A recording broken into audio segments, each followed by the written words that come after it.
தனித்தொகுதிகளாகப்பட்டது.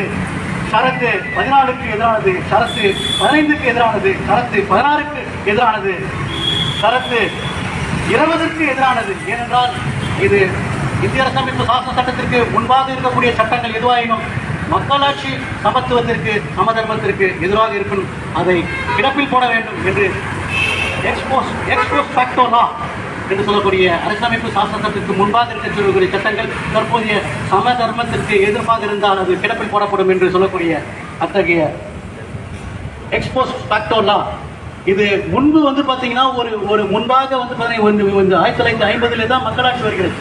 அதற்கு முன்பாக இருக்கக்கூடிய அந்த ஃபார்ம் ஆஃப் கவர்மெண்ட் பார்த்தீங்கன்னா Indian aristocracy, Indian kingdom or British imperialism எப்படி வேணா எடுத்துக்கலாம்.